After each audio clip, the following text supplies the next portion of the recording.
कैसे हैं आप सब? उम्मीद करती हूँ आप लोग अच्छे होंगे। आज आपकी वर्कशीट नंबर 17 आई है, इसे अच्छे से लेबल कर लीजिए। डेट, क्लास, अपना नाम, अपने टीचर का नाम लिख लीजिए। चलिए पढ़ना शुरू करते हैं। आज हम पढ़ेंगे मृदा, मृदा निर्माण के कारक, भूसंकलन और मृदा का निर्मीकरण। ठीक है, तो चलिए पढ़ना शुरू करते हैं। यहाँ सबसे पहले आपको लिखा है मृदा। पृथ्वी के पृष्ठ पर दानेदार कणों के जो आवरण की पतली सी परत होती है वही मृदा कहलाती है। यह भूमि से निकटता से जुड़ी हुई होती है, यानी बहुत करीब से जुड़ी हुई होती है। स्थल रूप मृदा के प्रकार को निर्धारित करते हैं, यानी ज़मीन की क्या आकृति है वही वहाँ की मिट्टी को निर्धारित करते हैं कि वहाँ की मिट्टी कैसी होगी।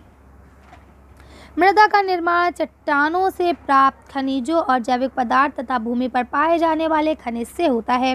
यानी मृदा का निर्माण कैसे होता है? चट्टानों से होता है, खनिज से होता है, या फिर जैव पदार्थ जो है उनसे होता है। ये अपक्षय की प्रक्रिया यानी कि घिसने की प्रक्रिया से बनती है। ठीक है, और सुकड़ने और खुलने की प्रक्रिया से भी बनती है। खनिज और जैव पदार्थ का सही मिश्रण मृदा को उपजाऊ बनाता है। यानी अगर उसमें खनिज और जैव पदार्थ अच्छी मात्रा में हो, एक प्रॉपर मात्रा में हो, तो वो मृदा जो है वो अधिक उपजाऊ होगी।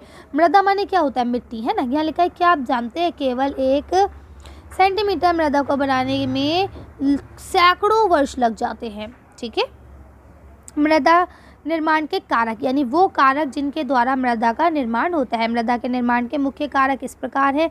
नंबर 1 है जनक शैल का स्वरूप, दूसरा है जलवायु कारक, तीसरा है स्थल आकृति, फिर है चौथा जैव पदार्थ की भूमिका होती है, और पांचवा जो है वो है मृदा निर्माण के संगठन में लगा समय। तो अब क्या होता है मृदा निर्माण के लिए? सबसे पहले तो जनक शैल चाहिए होते हैं, यानी ऐसी मिट्टी जो उसको मृदा बनने की मदद करे। फिर जलवायु भी बहुत अहम रोल प्ले करता है। अगर मौसम अच्छा होगा, जलवायु अच्छी होगी तो मिट्टी अच्छी बनेगी। फिर स्थल आकृति, वो कैसा एरिया है, वो पहाड़ी एरिया है, प्लेन एरिया है, रेतीला एरिया है, कैसा एरिया, जैसा एरिया होगा वैसी उसकी मिट्टी होगी। जैव पदार्थ की भूमिका, वहाँ पे जैव पदार्थ कैसे हैं, कौन कौन से एनिमल्स हैं, वहाँ पे कीड़े होंगे नहीं होंगे जो मिट्टी को उपजाऊ बनाए, है ना। फिर फ्रूट्स, वेजिटेबल्स के जो छिलके होते हैं, वेस्ट होता है, ये सब मिलके मृदा का निर्माण करते हैं। इसके अलावा मृदा को संगठन यानी बनने में जो समय लगता है फिर वो। ठीक, अब यहाँ देखिए, यहाँ लिखा हुआ भी है मृदा कैसे बनती है। पहले यहाँ देखिए खनिज वगैरह जो है ये सारी चीज़ें मिलके बनाते हैं। उच्चावच, यहाँ ढाल कैसी है, स्थल आकृति कैसी है, वनस्पति कैसी पाई जाती है, यही जैव वाली भूमिका हो गई। समय, ये वाली हो गई आपकी समय वाली, और ये देखिए ये आपकी जलवायु वाला ये कारक हो गया। ठीक है, इन्हीं सब कारकों को बनाया गया। ये चैप्टर मैंने अच्छे से एक्सप्लेन कर दिया है। इसका जो लिंक है वो मैं आपको डिस्क्रिप्शन में शेयर कर दूंगी। पूरी प्लेलिस्ट है आपकी ज्योग्राफी के चैप्टर्स की, तो आप उसमें जाके देख सकते हैं। वहाँ पे आपको सारे ज्योग्राफी के चैप्टर्स मिल जाएंगे। यहाँ लिखा है भूसंकलन के बारे में। तो यहाँ लिखा है भूसंकलन। भूसंकलन का मतलब क्या होता है? ये देखिए, जैसे ज़मीन दिख रही है ना, ज़मीन का खिसकना, है ना। तो क्या लिखा है? भूसंकलन को सामान्य रूप से शैल, मलबा या ढाल से गिरने वाले मिट्टी के बृहद संचलन के रूप में परिभाषित किया जाता है। यानी कि शैल हो या मलबा हो या कुछ ऐसी मिट्टी जो ढाल नुमा एरिया से गिर जाए। देख रहे हैं, ये ज़्यादातर पहाड़ी वाले इलाकों में ही आता है।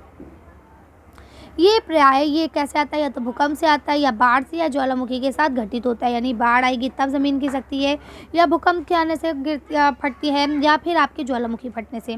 लंबे समय तक भारी वर्षा होने के कारण भी भूसंकलन होता है। तो आप याद रखिएगा, क्योंकि क्वेश्चन ये पूछ लिया जाता है कि भूसंकलन के क्या क्या कारक हो सकते हैं। तो बाढ़, भूकंप, ज्वालामुखी का फटना या भारी बारिश। ठीक है, आगे चलते हैं। तो यहाँ देखिए आपको अगला लिखा है न्यूनीकरण की कार्यविधि।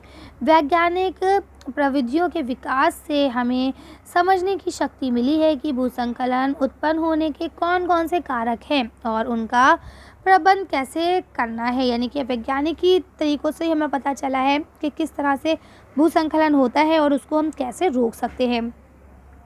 भूसंकलन को रोकने के लिए कुछ परिविधियाँ निम्न हैं। इस तरह से हम भूसंकलन को रोक सकते हैं।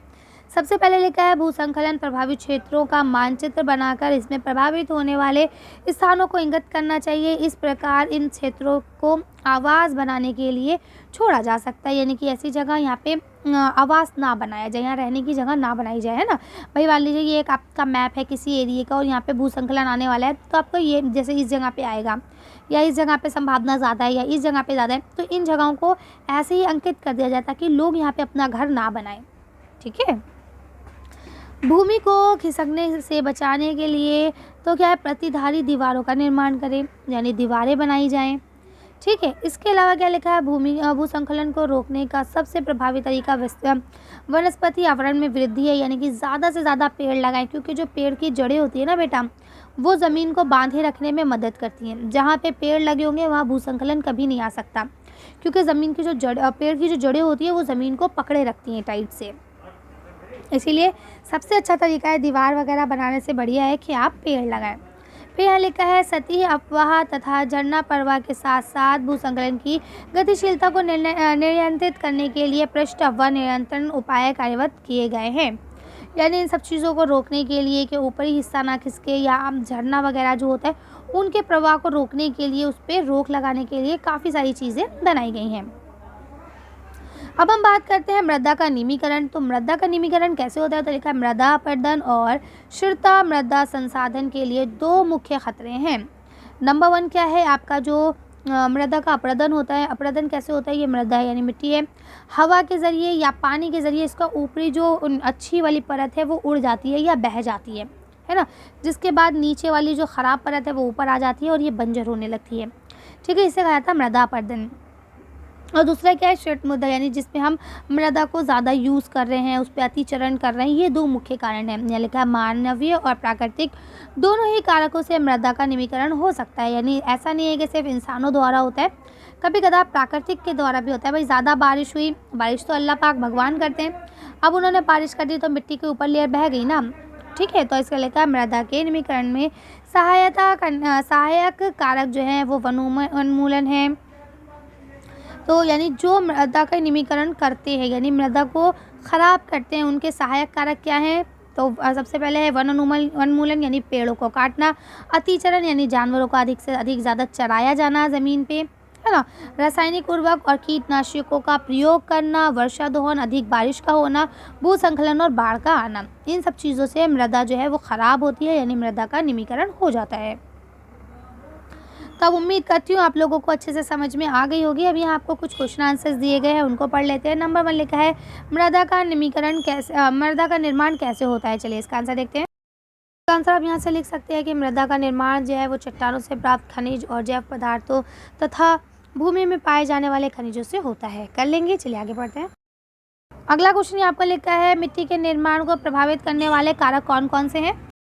तो देखिए आप इसका आंसर ऐसा लिख सकते हैं, मृदा निर्माण के मुख्य कारक इस प्रकार है, जनक शैल, है ना, जलवायु वाला, तीसरा स्थल आकृति, फिर जैव पदार्थ वाला, और फिर मृदा के गठन में होने वाला समय। लास्ट क्वेश्चन ये आपको लिखा है, भूसंखलन को कम करना क्यों आवश्यक है। तो इसका आंसर देख के वीडियो को फिनिश करते हैं।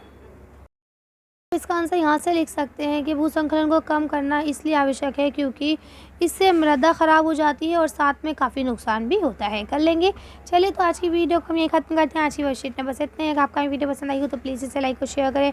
अगर अभी तक आपने मेरे चैनल को सब्सक्राइब नहीं किया तो प्लीज़ मेरे चैनल को सब्सक्राइब करें। Thank you for watching.